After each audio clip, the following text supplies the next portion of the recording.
Привет, ребята! Меня зовут Наташа, и сегодня мы поговорим о козлах или о мужчинах. Хотя вы знаете, по мнению многих русских женщин, это практически одно и то же. Конечно же, я вам не желаю попасть в такую ситуацию или встретиться с таким человеком, который вас назовет козлом.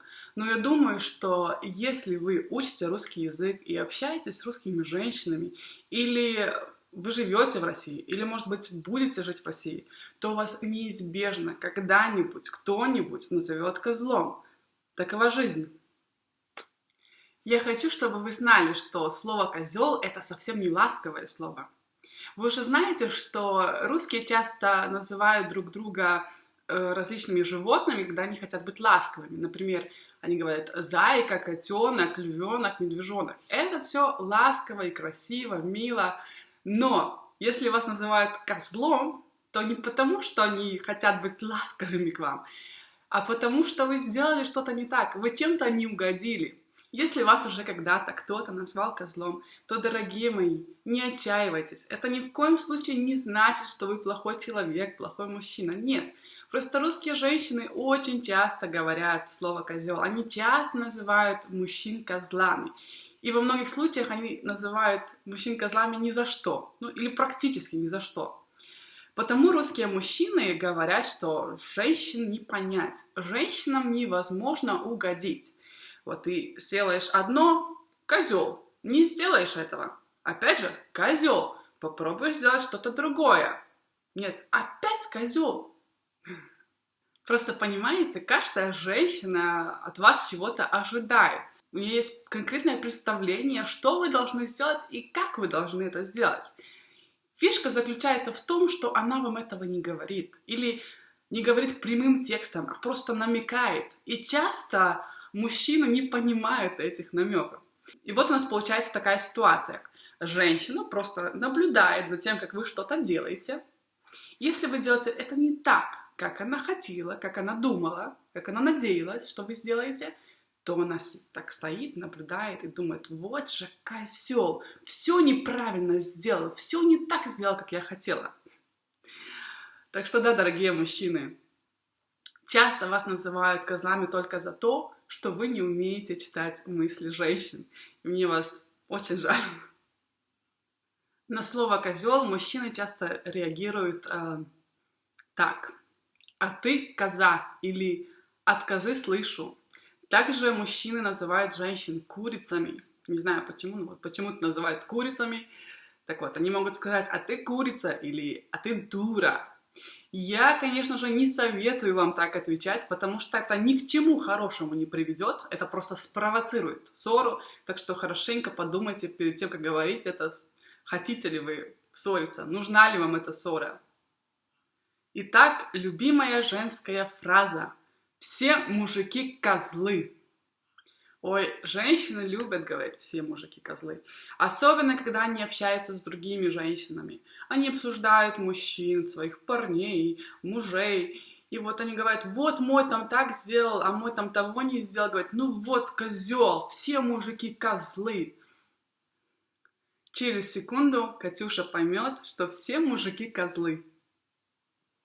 Все парни звери, только кто-то котик, а кто-то козел. Вот еще одна очень популярная фраза: «Любовь зла, полюбишь и козла». Что значит эта фраза «любовь зла, полюбишь и козла»? Это значит, что мы не всегда адекватно оцениваем людей, которые находятся перед нами. Когда мы влюбляемся в человека, то у нас здесь появляются розовые очки, мы смотрим на этого человека, и нам кажется: ну вот он, мистер совершенства. Как русские женщины любят говорить: вот он, прискакал мой принц на белом коне. Вот он, один-единственный, мой самый любимый, самый-самый. Но потом со временем любовь проходит, и когда мы живем с человеком или встречаемся, проводим много времени вместе, то мы начинаем замечать все плохие качества этого человека. И так понемногу принц превращается в козла. И кто-то сказал: любовь не зла, это козлов много. Волшебная штука брак, есть в нем что-то магическое. Женятся котики с зайками, а разводятся коровы с козлами. Но опять же, мы здесь говорим о том же явлении, что когда вот мы женимся, мы любим друг друга, потому мы называем друг друга ласковыми словами, там, котик, зайка, лапочка. А после какого-то времени, когда мы вот живем вместе и начинаем замечать плохие качества друг друга, то мы начинаем обзываться. И женщины обзывают мужчин козлами, а мужчины обзывают женщин коровами. Ах да, не только женщины называют мужчин козлами, но и сами мужчины, особенно водители. Я здесь даже нашла такую шутку в интернете. На наших дорогах все козлы, и только я нормальный водитель. И так думает каждый. Так что вы представляете, вы едете на своей машине, и тут с одной стороны козел, и потом с другой стороны козел. Так как мужчин называют козлами часто за то, что они вообще ничего не делают, и, не хотят ничего делать, то есть такая фраза: от него проку, как от козла молока. Вы понимаете, что от козла молока не получишь, потому что только козы дают молоко. Это просто прок, это значит польза, выгода, какое-то добро. Так вот, значит, что от этого мужчины ничего хорошего ты не дождешься. Он просто ничего не делает или ничего хорошего не делает, потому от него проку, как от козла молока. Ах ты старый козел!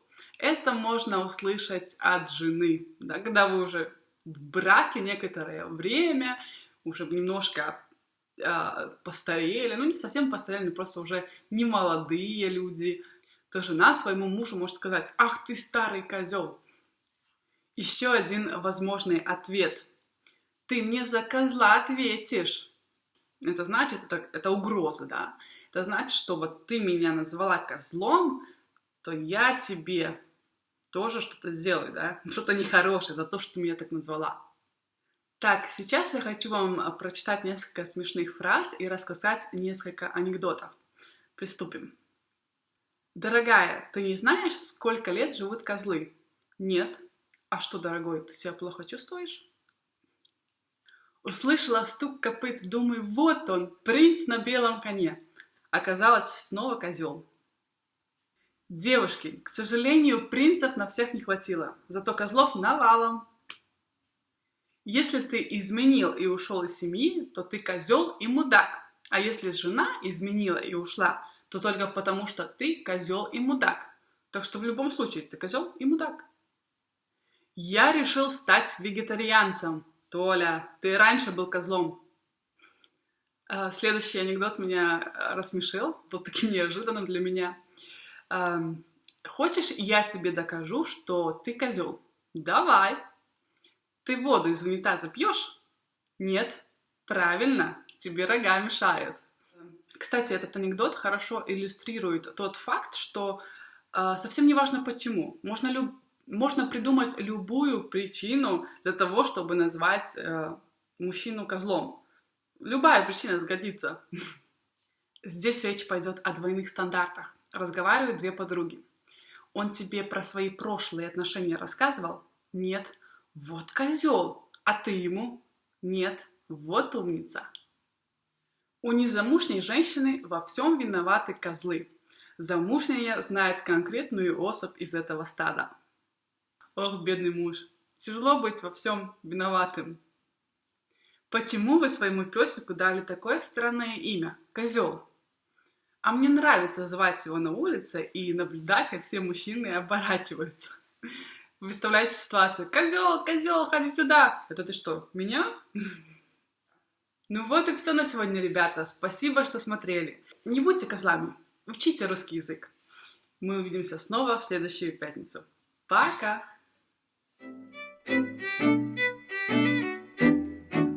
Все мужики козлы. Все мужики козлы. Все мужики козлы. Все парни звери, только кто-то котик, а кто-то козел. Все парни звери, только кто-то котик, а кто-то козел. Все парни звери, только кто-то котик, а кто-то козел.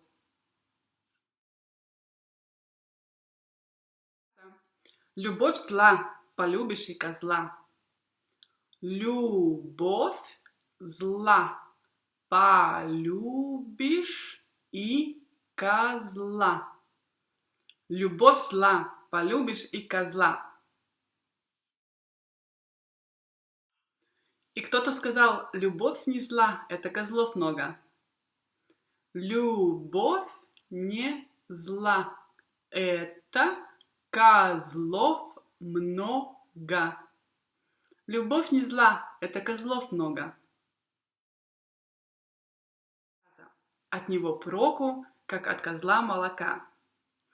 От него проку, как от козла молока.